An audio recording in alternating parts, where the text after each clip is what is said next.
Subscribe to our YouTube channel and press the bell icon to get the latest updates. Welcome to Politically Correct. In this episode, I am going to talk about National BJP spokesperson Shahnawaz Hussain's shift to Bihar politics. I'll explain why it's so important. Usually, I don't talk about individual leaders in this show. But this shift is very important because it's about a leader who is a very prominent Muslim face of the party, or who was at least in the past. Shahnawaz Hussain was somebody who at 32 became the youngest ever cabinet minister in India when he was elevated to the cabinet rank by Atal Bihari Vajpayee in 2001, I think, 2001. So why has he shifted? There are two interpretations. One way of looking at it is he has been finally rehabilitated, because in 2014 Lok Sabha elections he lost by a narrow margin, of course. In 2019 he was denied a ticket because his seat, Bhagalpur, was given to the JDU in the seat sharing bargain. He was never nominated to the Rajya Sabha. So actually he was nowhere.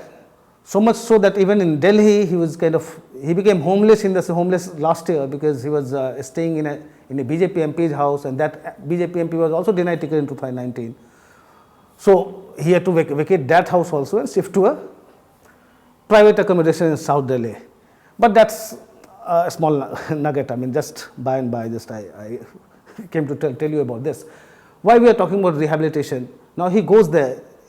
Today he filed nomination papers for elections to Bihar's Legislative Council, and he's going to be an MLC because given the way numbers are stacked in the State Assembly, this election is going to be a formality. Then we have to see whether he's going to be inducted in Nitish Kumar government, because Nitish Kumar government does not have a single Muslim face right now. The JDU had fielded 11 Muslim candidates, none of them won. The BJP had fielded 110 candidates, but not one Muslim among them. So as a bargain, and other NDA constituents, say Vikashshil Insan Party or Majhi's party, they also did not fill in Muslim candidates. So Nitish Kumar government does not have any Muslim face. And it probably works for the BJP to get one Muslim minister in Nitish Kumar government to actually try to send a message to Muslims. Whether it happens or it doesn't happen, that we'll see in the coming days and weeks. That's the rehabilitation part. If you look at it as rehabilitation, finally, okay, he had his aspirations of doing national politics. He was very active in national politics. Now he has shifted to state politics. Although today he said that when did I leave Bihar? I was always here in Bihar. Even though I was in Delhi, I represented Bihar there. That may be his way of looking at it. But we are looking at this entire thing as, a signal, whether it was a rehabilitation effort or whether it's kind of punishment posting. Punishment posting because, Shahnawaz Hussain, he is one of the few prominent BJP leaders who actually cut their teeth into politics with the BJP. So unlike many other senior leaders, I mean, if you look at the prominent names today, what comes to your mind is, or the names that come to your mind are, say, Sikandar Bakht. Sikandar Bakht was one of the founding members of the BJP. But he was originally a congressman who joined the Janata Party and then became a founding member of the BJP. And he was probably among all the Muslim leaders, Sikandar Bakht had the most successful political career as a BJP leader, because he went on to become a cabinet minister, then the leader of the opposition in the Rajya Sabha, then he became the Kerala governor, very successful. But if you look at other prominent faces, they have not reached, they haven't really done as well as Sikandar Bakht. I mean, you look at Shahnawaz Hussain, in 1999 he won from that Muslim-dominated Kishanganj seat in Bihar, and he was inducted in Vajpayee government. He became the Muslim face, apart from Sikandar Bakht, in Vajpayee government. Within a couple of years after joining a junior minister, he was elevated as a cabinet minister. So he was Minister for Civil Aviation, then Textiles. But after that, actually his career took a dip, I would say, especially after 2014 when he lost the election. He continued to be a member of the Central Election Committee of the BJP, but he was never nominated to the Rajya Sabha, as I've said. He must have been hoping to be inducted in the Modi government also, given his experience, because he was a cabinet minister in Vajpayee government also. So obviously he would hope that he would find place in the Modi government, which never happened. He has been shifted to Bihar. Why people are looking at it as punishment posting? Because finally he has got nothing in Delhi and he had to go back. And in Bihar he did not have much to look out for. I mean, what will he become? Even if he becomes a cabinet minister in Nitish Kumar government, he will be a state cabinet minister. For somebody who was a union cabinet minister, being compelled to become a state cabinet minister now, compelled by circumstances, I would say, would be seen as demotion, because it's not that, when the BJP is looking at its numerical, status in Bihar and it's looking for a new face in Bihar, Shahnawaz Hussain is not going to be the face. He also knows that. So he cannot have any chief ministerial ambition as such. He will remain a state cabinet minister. We just spoke about how BJP did not give a single ticket to a Muslim in Bihar assembly election, but it did not give a ticket to Muslims even in UP. Bihar has 17% Muslim population, UP has 19. In UP in 2017 assembly election, BJP fielded 384 candidates, not one of them was a Muslim among them. It did not suit the BJP's politics. BJP did not need it, because if you look at the final tally, BJP, despite not having fielded a Muslim candidate, BJP won many minority dominated seats. So BJP did not really need to show that. In fact, in 2014 and 2019 Lok Sabha elections also, BJP did not field a single Muslim candidate in UP. So that has been the track record. If you look at the promotion of BJP leaders or Muslim leaders in the BJP, today you have 12 BJP chief ministers. But in only one of these states, that is Uttar Pradesh, you have a Muslim minister, that is Mohsin Raja. Now, Mohsin Raja, he was not given ticket, he was brought to the legislative council and then made a minister. Just a symbolic, a gesture, like, okay, we have a Muslim minister also. Look at the center, you have Mukhtar Abbas Naqvi. Mukhtar Abbas Naqvi is a very competent leader and a competent administrator. But he remains a minority affairs minister. I mean, that's about it.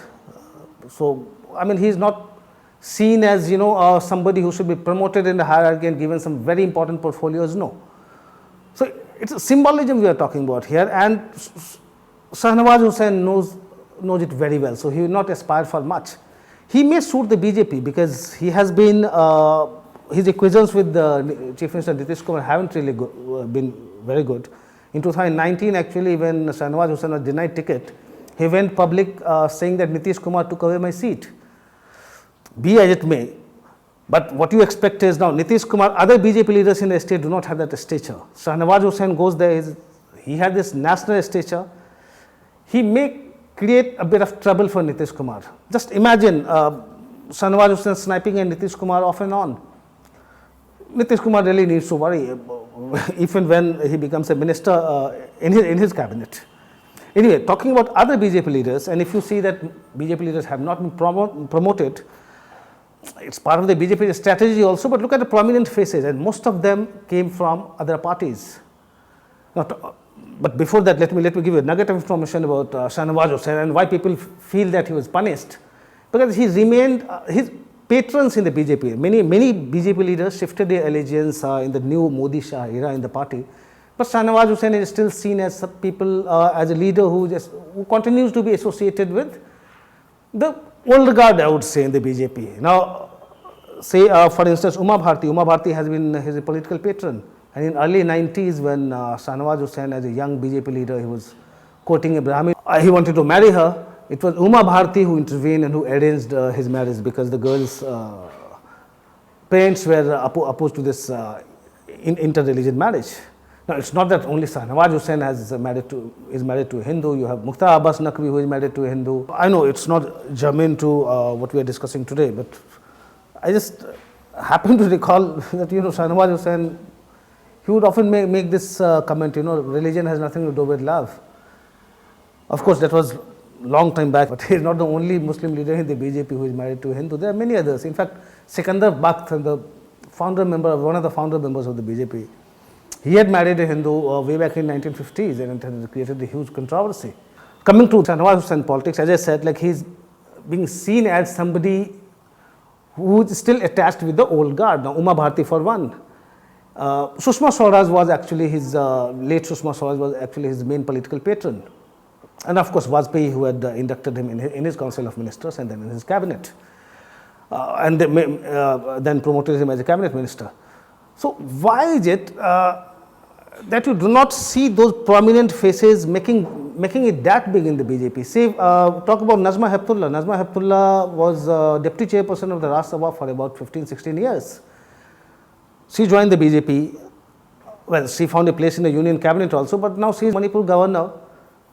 Just one Raj Bhavan and that's about it. You look at MJ Akbar, MJ Akbar again, he came from the Congress, just like Nazma Heptullah. MJ Akbar actually Rajiv Gandhi's spokesperson. He joined the BJP in 2014. He became a minister of state. He had to resign, of course, after that Me Too controversy. But he's not the public face of the BJP because he's not a mass leader as such, nor was Nazma Heptullah. But over a period, if you look at it, prominent BJP leaders, see in late 90s, for instance, you would actually see a conscious effort on the part of the BJP to bring in Muslim faces because the party wanted to soften the edges. In the sense, it did not want, tactical voting by Muslims, which would be counterproductive for the BJP. So it wanted to actually reach out to Muslims. So you had people like Aslam Sher Khan, you had Abrar Ahmad, all coming from the Congress. Of course, they went back to the Congress later, accusing the BJP of not actually protecting the minorities' interest. But I'm taking these names because you do not have many prominent faces, Muslim faces in the BJP today. Shahnawaz Hussain was one. Mukhtar Abbas Naqvi, again, you have seen his kind of saddled with one portfolio which is not very high profile. He may be a very competent administrator, but he has to make do with the minority affairs portfolio. So we have spoken about other Muslim ministers. The only other BJP ruled state where you have a Muslim minister is in UP. We have spoken about Mohsin Raja. Again, he also has what? His portfolio is minority welfare, Waqf and Hajj, and that's about it. So why is it that Muslim leaders are not able to rise in the BJP in terms of prominence, in terms of their positioning, in terms of in terms of the rewards that they get from the party? Well, there is a reason for this because they are not very electorally relevant for the BJP today. People like Shahnawaz Hussain, Mukhtar Abbas Naqvi, I mean, if they are looking at some big promotions to happen later in their career, I mean, the BJP's priority probably it will happen when BJP's politics undergoes a change. Right now, these Muslim leaders are not electorally relevant, so they have to wait, they must wait. To become relevant electorally, probably they will have to wait for a long time, a long time.